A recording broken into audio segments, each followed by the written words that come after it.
சிகப்பு நாடா நேயர்களுக்கு என்னுடைய அன்பான வணக்கம். நான் சிவரஞ்சனி. ஸோ இன்னைக்கு நம்ம என்ன பார்க்க போறோம்னா, ஜெயசுராதி குடும்பத்துல இருக்கிற ஒரு முக்கியமான கேரக்டர் பார்த்தீங்கன்னா, இந்த ஜெயசுராதிக்கு டீச்சர் வேலைக்கு ஆப்பு அப்படிங்கிற மாதிரி தான் இப்போ சமூக வலைத்தளங்கள்ல பயங்கரமா ஸ்ப்ரெட் ஆயிட்டு இருக்கு. எதுக்காக இந்த ஆப்பு, என்ன ஆச்சு டீச்சருக்கு அப்படின்லாம் தெரிஞ்சுக்கணும்னா இந்த வீடியோ ஃபுல்லா பார்க்கணும். ஸோ வாங்க வீடியோக்குள்ள போகலாம். வீடியோ ஆரம்பிக்கிறதுக்கு முன்னாடி அவங்க குடும்பத்துல இருக்கிற பிரச்சனை பத்தியோ இல்ல இடியாப்ப மாதிரி இருக்கிறாங்க சிக்கன பிரச்சனை பத்தியோ நம்ம பேச போறது இல்லை. சமூக வலைத்தளங்கள்ல என்ன கருத்து வலுவா வருது அப்படிங்கறத நம்ம தொடர்ந்து பார்க்க போறோம். இப்போ ஜெயசுராதி குடும்பத்துல பாத்தீங்கன்னா அவ்வப்போது பிரச்சனைகள் வரதும் போதும் இருந்துட்டு தான் இருக்குது. பட் இவங்க உபயோகப்படுத்துற அந்த வார்த்தைகள் ரொம்ப கீழ்த்தனமா இருக்கு அப்படிங்கிறது நம்ம எல்லாருக்குமே தெரியும். இப்ப எங்க அடிபடுதுன்னா, இப்போ இவ்வளவு கீழ்த்தனமா பேசுறவங்க தன்னோட பிள்ளைய, தன்னுடைய மருமகளை இவ்வளவு கீழ்த்தனமா பேசுறவங்க ஒரு ஹை ஸ்கூல் டீச்சர் தன்னுடைய மாணவர்களை எப்படி ட்ரீட் பண்ணுவாங்க அப்படிங்கிற ஒரு கொஸ்டின் தான் நம்ம கமெண்ட் செக்ஷன்லயும் கேட்டாங்க. இதே மாதிரி பிரியாணி மேன் அப்படிங்கிற இன்னொரு யூடியூபரும் இதே கேள்வியை தான் வச்சிருக்காங்க. இப்ப எல்லாருமே சமூக வலைத்தளங்கள்ல என்ன கேட்கறாங்கன்னா, ஒரு டீச்சர் இந்த அளவுக்கு கீழ்த்தனமா பேசுறவங்க எப்படி டீச்சர் வேலைக்கு வச்சிருக்கீங்க, அதுவும் கவர்மெண்ட் டீச்சர் வேலைக்கு எப்படி வச்சிருக்கீங்க, கவர்மெண்ட் இதை கண்டுக்கலையா அப்படிங்கிற மாதிரி சொன்னாங்க. இப்ப நம்மளோட கமெண்ட் செக்ஷன்லயே ஒரு சில ஷார்ட்ஸ் எல்லாம் போடும் போது அடுத்தவங்களோட குடும்ப பிரச்சனை ஏன் மூக்க நுழைக்கிற அப்படின்னு கேக்குறீங்க. இது குடும்ப பிரச்சனை அப்படிங்கிறதே தெரியல, இது பப்ளிக் பிரச்சனை தான். ஏன்னா ஒரு பிள்ளையையும் ஒரு மருமகளையும் இப்படி நடத்துறவங்க நாளைக்கு மாணவர்கள் இப்படி நடத்த மாட்டாங்கன்னு என்ன கேரண்டி? அப்படி இருக்கும் போது இது பப்ளிக் பிரச்சனை. பிரியாணி மேன் இன்னொன்னு என்ன மென்ஷன் பண்ணியிருந்தாருன்னா, ஜெயசுராதிக்கு காலில பிரச்சனை, அதாவது அவர் நொண்டி அப்படிங்கிற மாதிரி அவங்களே சொல்லியிருப்பாங்க. பாத்தீங்கன்னா இப்ப நல்லா டான்ஸ் ஆடிட்டு இருப்பாங்க. இதெல்லாம் பார்க்கும்போது கொஞ்சம் சந்தேகம் வர வைக்குது இல்லையா?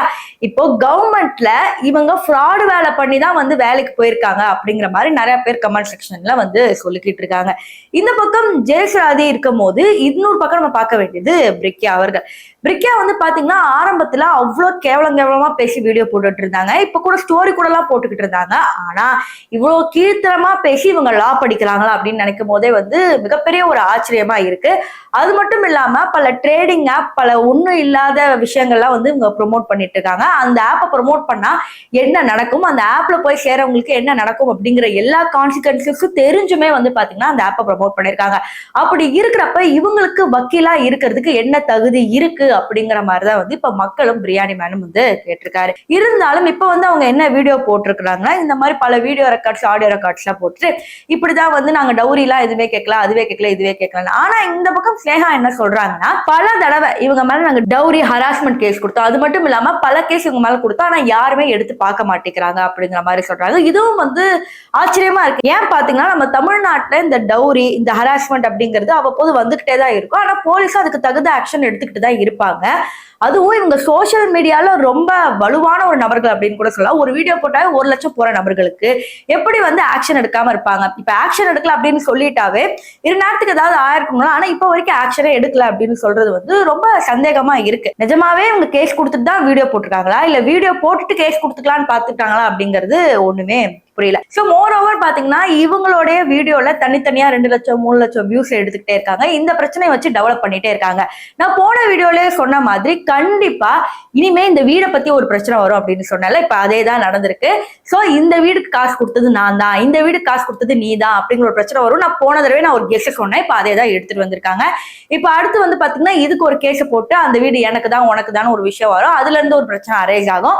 அதுக்கப்புறம் பிரிக்கா இடையில வருவாங்க, அவங்க வக்கீல முடிச்சிருவாங்க. நான் லாயரா இருக்கேன், எனக்கு எல்லாம் தெரியும்னு ஒரு வீடியோ போடுவாங்க. அதையும் பார்க்கறதுக்கு மக்கள் ரெடி. சோ இப்போ இவங்களுக்கு யாருமே பாசிட்டிவ் கமெண்ட்ஸ் போடல. நீங்க சமூக வலைத்தளங்கள்ல எல்லா வீடியோல பாத்தீங்கன்னா, ஈவன் நம்ம வீடியோவே பாத்தீங்கன்னா கூட பாசிட்டிவ் கமெண்ட்ஸ் இருக்காது. அப்படி இருக்கிறப்ப இவங்களுக்கு யாரு போய் பாசிட்டிவ் கமெண்ட்ஸ் போடுறாங்க அப்படின்னு கேட்டீங்கன்னா, எல்லாருமே பேட் பர்ட்ஸ், அதாவது காசு கொடுத்து பாத்தீங்கன்னா கமெண்ட் போட வைப்பாங்க. இதுல இன்னொன்னு கூட இருக்கு, காசு கொடுத்து பிரகன் சேனலுக்கோ இல்ல ஸ்னேகா சேனலுக்கோ போய் நெகட்டிவா கமெண்ட் போடுற இன்னொரு விதமும் இருக்கு. அதையும் இவங்க பண்ணிக்கிட்டு தான் இருக்காங்க. அது பார்த்தாவே தெரியுது. ஏன்னா இவங்களுக்கு எல்லாம் யார் நல்ல கமெண்ட் போட போறா அப்படிங்கிறது நம்ம எல்லாருக்குமே தெரியும். சரி, இப்ப இதை பத்தி நீங்க என்ன நினைக்கிறீங்க? ஒரு தகுதி இல்லாத டீச்சர் கவர்மெண்ட் ஸ்கூல் டீச்சரா இருக்கிறாங்க, ஒரு லாயரா இருக்க வேண்டிய அருகதையே இல்லாத தகுதியே இல்லாத ஒரு பொண்ணு லாயருக்கு படிக்கிறாங்க அப்படின்னு நினைக்கும் போதே கமெண்ட் செக்ஷன்ல பயங்கரமா நிறைய பேர் கஷ்டப்படுறாங்க. இந்த கமெண்ட் செக்ஷன்ல சொன்னது எந்த அளவுக்கு உண்மை அப்படிங்கறத கமெண்ட் செக்ஷன்ல சொல்லுங்க.